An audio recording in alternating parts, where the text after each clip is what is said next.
여우와 포도. 배고픈 여우가 꼬르륵 소리가 나는 배를 움켜쥐고 먹이를 찾아다니고 있었어요. 배고파. 아무리 찾아다녀도 먹이라고는 없으니. 배가 고픈 나머지 주변의 모든 것들이 희미하게까지 보였어요. 여우는 포도밭을 지나가고 있었지만 여우는 그곳이 포도밭인지도 모르고 있었답니다. 배가 고파서 이제 잘 보이지도 않는군. 근데 저건 뭐지? 동글동글 생긴 게 꼭 포도 같은데? 저게 정말 포도면 얼마나 좋을까? 여우는 고개를 숙이고 힘없이 걸었어요.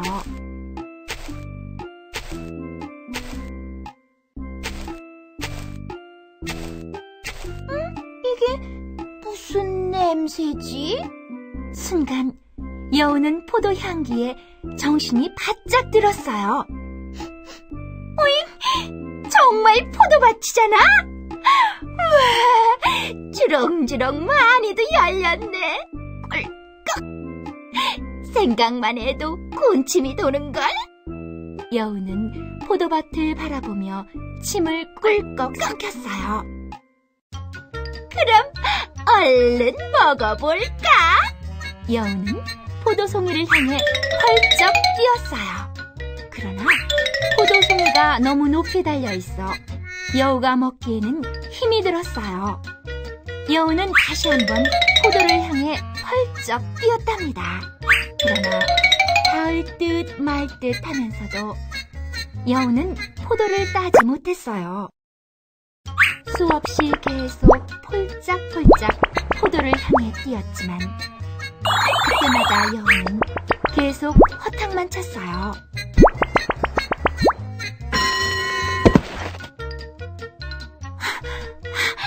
아이고 힘들다. 왜 이리 높이 있는 거야?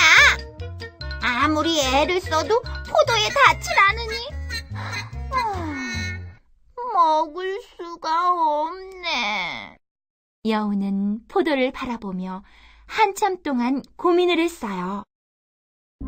그러다 여우는 자리에서 벌떡 일어나 이렇게 말을 했어요. 맞아. 저 포도는 시고 맛도 없을 거야. 맞아. 어차피 난 포도를 싫어하니깐. 더더군다나 저런 맛없는 포도는 입도 대기 싫어. 배고픈데 괜히 고생만 했네. 여우는 자신이 포도를 따지 못하자 스스로를 위로하는 변명을 늘어대며 포도 따는 것을 포기하고 돌아갔답니다. 하지만 여우의 배는 여전히 호르륵거리고 머릿속에는 포도 생각으로 가득 차 있었답니다.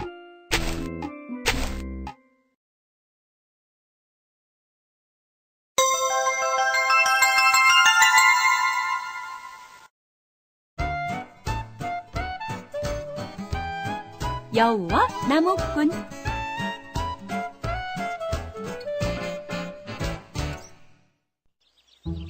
숲속에서 놀고 있던 여우를 발견한 사냥꾼은 더 가까이 가려고 하다가 그만 들켰어요. 여우는 허겁지겁 도망쳤답니다. 여우와 사냥꾼은 숲속에서 정신없이 달리기 시작했답니다.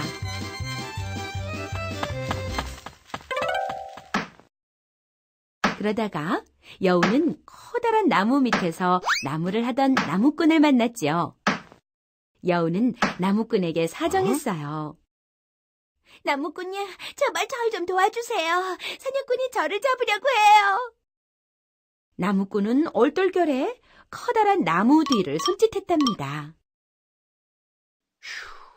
얼마 뒤 사냥꾼이 헉헉거리며 쫓아와서 나무꾼에게 물었어요. 이보시오, 여기로 도망오던 여우 한 마리 못 봤어? 그러자 나무꾼은 저 길로 가던데요? 하고 대답하면서 손짓으로는 여우가 숨어있던 곳을 엄지손가락으로 가리켰어요. 그러나 여우를 찾느라 이리저리 둘러보던 사냥꾼은 나무꾼의 손짓을 보지 못하고 그만 나오는 말만 믿고 그냥 떠나버렸답니다. 사냥꾼이 떠나자 여우가 커다란 나무 뒤에서 나왔어요. 여우는 잠시 나무꾼을 바라보더니 그냥 가려고 했어요.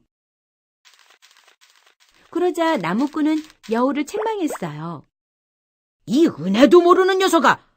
내 생명을 살려주었는데도 고맙다는 인사도 안 하냐? 그러자 여우는 이렇게 대답했어요. 당신의 손짓과 행동이 말과 일치했다면 아마 고맙다고 인사를 했을 겁니다. 여우는 이렇게 말하고는 숲으로 사라졌어요. 나무꾼은 부끄러워서 할 말이 없었답니다.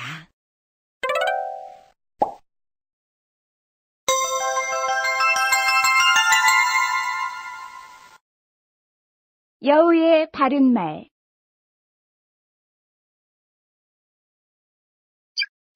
어느 날 목동이 숲에서 새끼 여우를 잡았어요. 소녀는 새끼 여우에게 양의 젖도 주고 맛있는 고기도 주며 정성껏 키웠답니다. 새끼 여우는 무럭무럭 자랐답니다.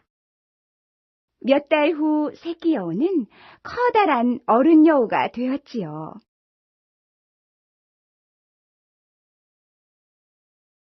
어느 날 목동이 여우에게 말했어요. 여우야, 내가 너를 이만큼 키워줬으니까 내 말을 잘 들어주겠지? 무슨 말인데요? 여우가 공손히 물어보았어요. 이제부터 밤마다 다른 집 양들이 물어와. 그러면 나는 가만히 앉아서도 큰 부자가 될 테니 말이야.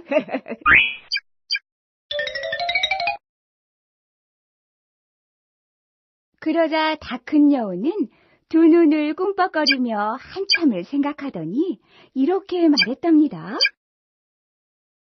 참 좋은 생각이네요. 양을 훔치는 건 정말 재밌을 거예요. 그렇지만 나중에 이 집 양이 전부 없어졌다고 화내지는 마세요.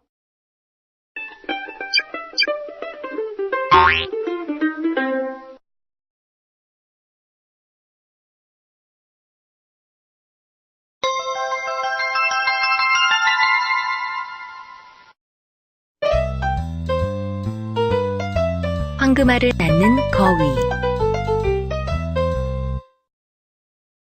옛날에 농사를 짓고 사는 한 농부가 있었어요. 농부는 자신의 일을 항상 열심히 했어요. 그러던 어느 날 농장으로 이상하게 생긴 거위가 찾아왔어요. 어디에서 온 거위지? 그래. 내일 아침에 잡아먹어야겠다. 농부는 거위를 잡아 기둥에 묶어 놓았어요. 다음 날 아침이 되었어요. 묶어두었던 거위를 요리하기 위해 다가간 순간 농부는 깜짝 놀랐어요. 거위가 알을 낳았는데 알은 평범한 것이 아니었어요. 황금으로 된 알이었어요. 황금알을 낳는 거위가 우리 집에 들어오다니.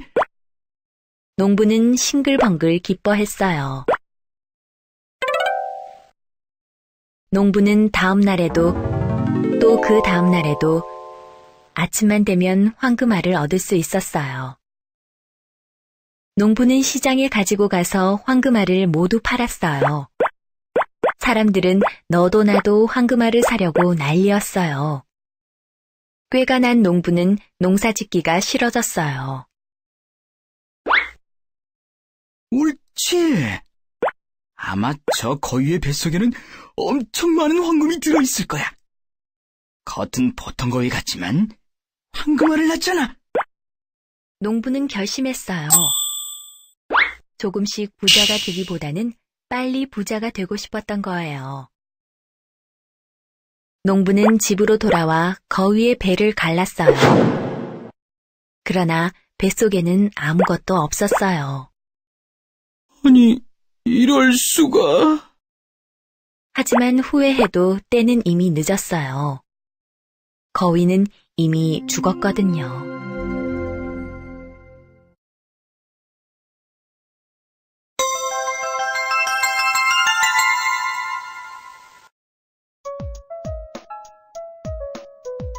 황금 항아리.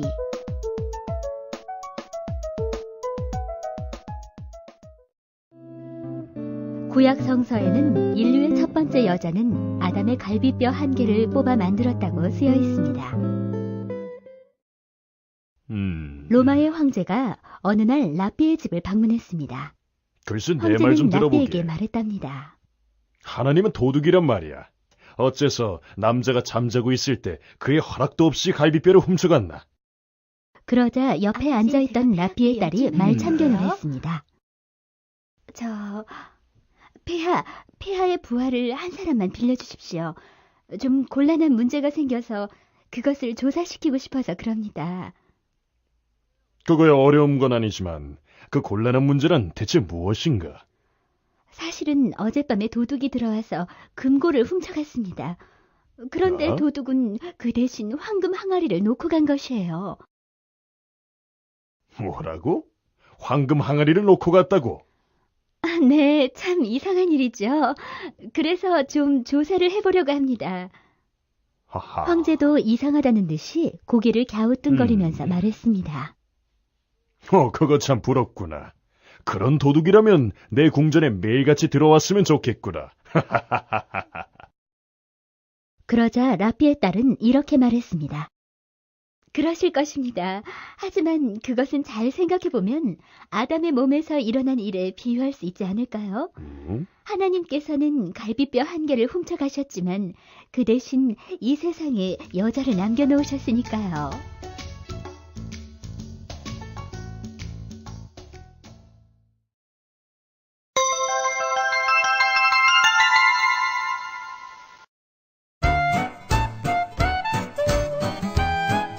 할머니와 욕심 많은 의사.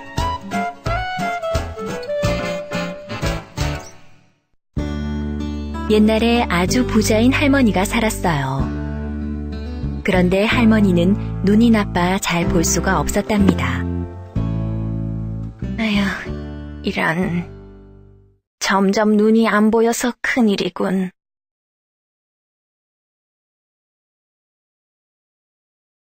할머니는 의사를 찾아가 말했어요. 의사 선생님, 제 눈을 고쳐주세요. 앞이 잘 안 보여서 병원에 오는 것도 너무 힘이 들어요. 의사는 매일 할머니네 집으로 직접 찾아가 치료를 해주었어요. 아휴, 의사 선생님, 정말 고마워요. 내가 앞이 잘 보이게 되면 많은 돈을 주리이다. 할머니는 의사에게 약속을 했어요.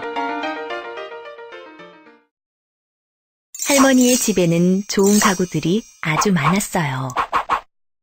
평소에 이것을 보아온 의사는 욕심이 생겼죠. 이렇게 비싼 가구들이 많이 있다니. 할머니 몰래 훔쳐가야겠다.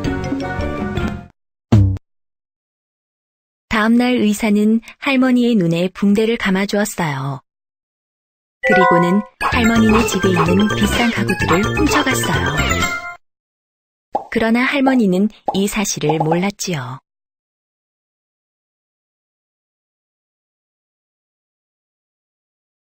며칠이 지나자 눈치료가 끝났어요. 이제 다 치료되었습니다. 어서 치료비 주세요. 그러나 할머니는 대답을 하지 않았어요.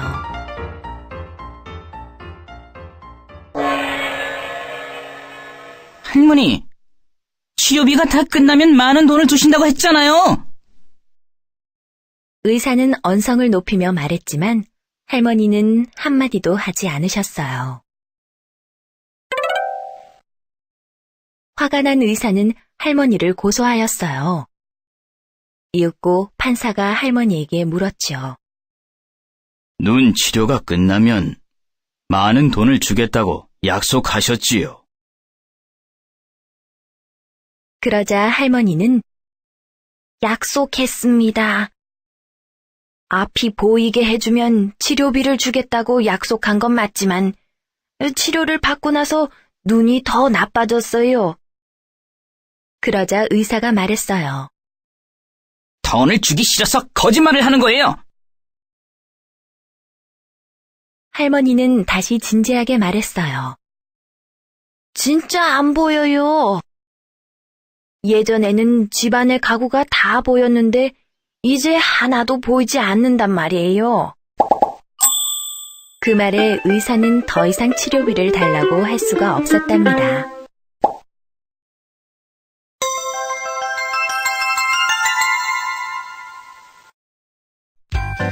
은혜 갚은 독수리.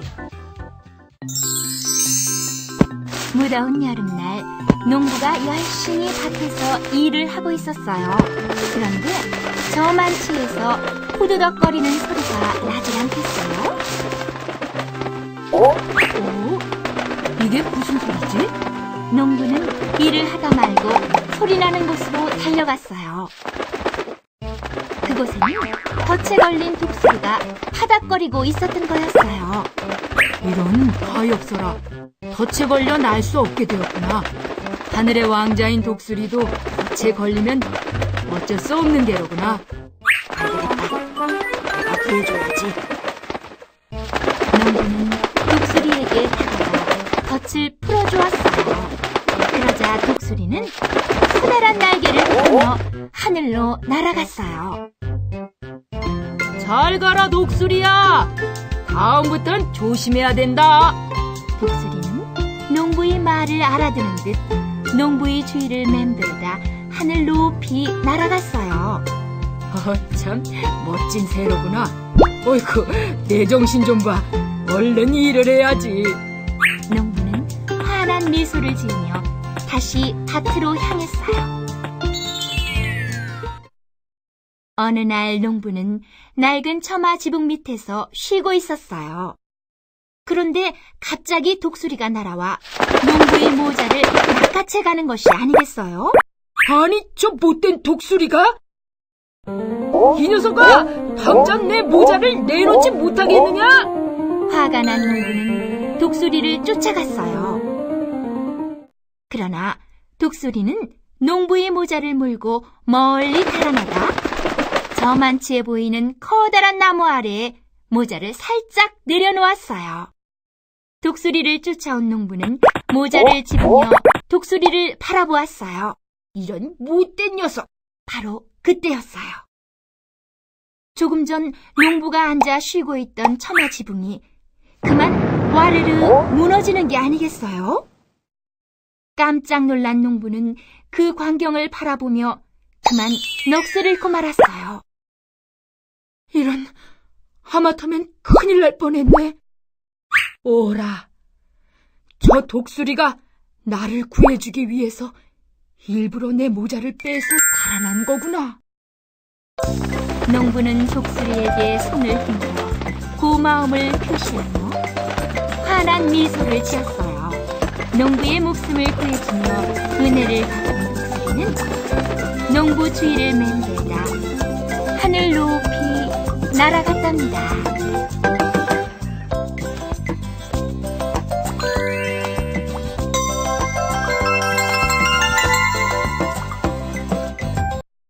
은혜 갚은 생쥐. 커다란 사자가 들판에서 한가로이 낮잠을 자고 있었어요. 그때 갑자기 무언가가 톡 하고 사자의 몸에 떨어지는 게 아니겠어요? 아니, 누가 이 사자님의 낮잠을 깨우는 거야? 잠을 자던 사자는 벌떡 일어나 주위를 두리번거렸어요. 그러자 사자의 곁에는 조그마한 생쥐가 벌벌 떨며 있는 게 아니겠어요? 사자는 생쥐를 한 손으로 꽉 잡았어요. 이 조그마한 녀석이 겁도 없이 이 사자님의 잠을 깨우다니 한 입에 먹어버리겠다. 그러자 생쥐가 벌벌 떨며 말을 했어요. 사자님, 한 번만 용서해 주세요. 팔이 미끄러지는 바람에. 시끄럽다. 한 번만 살려주신다면 꼭 은혜를 갚겠습니다. 그 말을 들은 사자는 어이가 없었어요. 뭐라고? 은혜를 갚는다고? 너같이 조그만 녀석이 감히 사자님에게 은혜를 갚는다니. 정말입니다. 꼭 갚겠습니다. 웃긴 녀석이군. 좋다. 한번 용서해 주지. 하지만 또다시 은혜를 갚는다는 말도 안 되는 소리를 한다면 널 잡아먹겠다. 사자는 어이없는 생쥐의 말을 듣고는 생쥐를 놓아주었어요. 어느 날 숲속에 커다란 울음소리가 울려 퍼졌어요. 다름 아닌 사자가 그만 사냥꾼의 그물에 걸리고 말았던 거죠. 아이고, 이젠 꼼짝없이 죽었구나. 내가 이렇게 죽어야 하는. 이때 괴로워하던 사자 앞에 생쥐가 나타났어요. 그리고 생쥐는 자신의 이빨로 그물을 물어뜯었어요. 그러자 순식간에 그물이 끊어져 사자가 탈출을 할 수 있게 되었어요. 괜찮으세요, 사자님? 아니, 넌 그때 그 생쥐가 아니냐? 예, 제가 말했잖아요. 반드시 은혜를 갚는다고 말이에요. 몸집이 작다고 해서 얕잡아 보시면 안 되는 거예요. 그 말에 사자는 부끄러워 고개를 숙였답니다.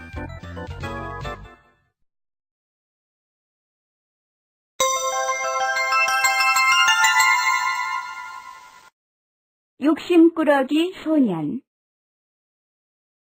할머니와 함께 살고 있는 소년이 있었어요. 할머니는 날마다 선반이 조그만 항아리에서 맛있는 사탕을 한 개씩만 꺼내 소년에게 주었답니다. 어느 날 소년은 할머니께 투정을 부렸답니다. 할머니, 사탕 한 개만 더 주세요. 그러나 할머니는 언제나 안 된다.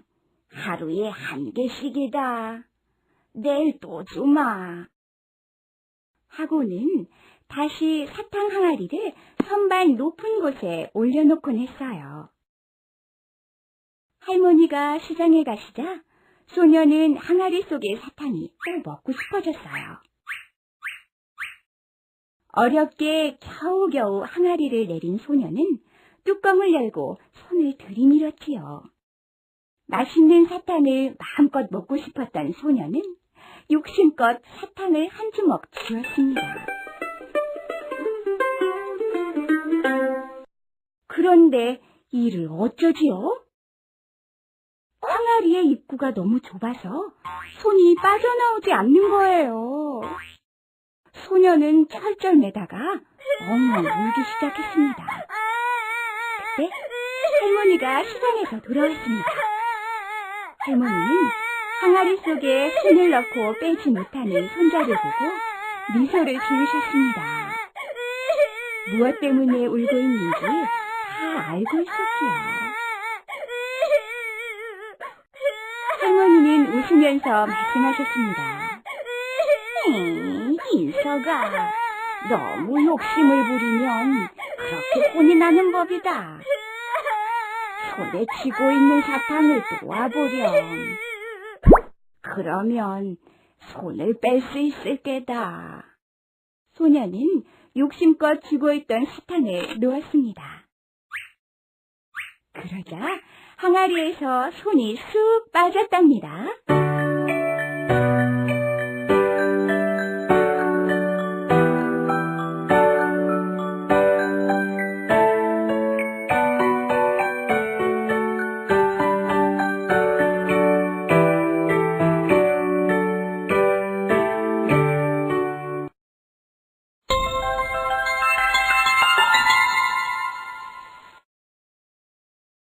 욕심 많은 사자. 숲속에 배고픈 사자가 낮잠 자는 토끼를 발견했어요. 옳지. 저기에 맛있는 먹이가 있군. 흐흐흐. 잠자는 토끼라. 이거 너무 쉬운걸? 사자는 토끼가 깰까봐 조심조심 토끼에게 다가갔지요. 토끼를 덮치려는 순간 풀숲에서 사슴이 뛰어나와 지나가는 게 아니겠어요? 사슴이라. 그래, 사슴이 이 토끼보다 더 크고 맛있을 거야. 그래, 사슴을 잡아먹어야지. 사자는 사슴을 보며 입맛을 다시며 살금살금 다가갔어요. 그러나 사슴은 이미 사자가 다가오는 걸 눈치를 채고 도망가기 시작했어요. 그러자 사자도 사슴을 잡기 위해 힘껏 쫓아갔어요. 내 녀석이 뛰어봤자지. 이 사자님에게서 도망을 가시겠다고? 어림도 없다. 하지만 사슴은 너무나도 빨랐답니다. 아무것도 먹지 못한 사자가 쫓아가기엔 너무도 힘이 들었어요. 얼마 가지 못해서 사자는 그만 사슴을 놓치고 말았어요. 힘들다. 배만 고프지 않았어도 잡을 수 있었는데. 사자는 멀리 도망가는 사슴을 그저 바라만 보고 있을 수밖에 없었어요. 배고파. 괜히 힘만 뺐네. 할 수 없지. 아까 그 토끼나 잡아먹어야지. 생각만 해도 군침이 도는걸. 사자는 입맛을 다시며 토끼가 있는 곳으로 향했어요. 그러나 이게 어찌 된 일이죠? 잠을 자고 있던 토끼는 아무데도 보이질 않았어요. 어라? 어디 갔지? 조금 전까지 여기에 있었는데. 사자는 열심히 토끼를 찾아봤지만 토끼는 이미 달아나가 없었던 거였어요. 분하다. 그냥 토끼 한 마리로 만족할걸. 괜히 사슴을 잡으려고 하다가 아까운 토끼마저 놓쳐버렸잖아.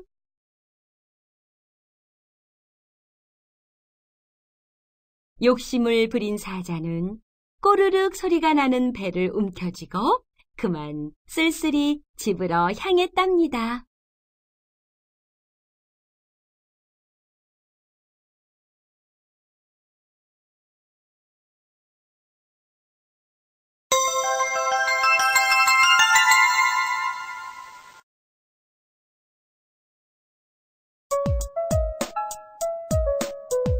할시온.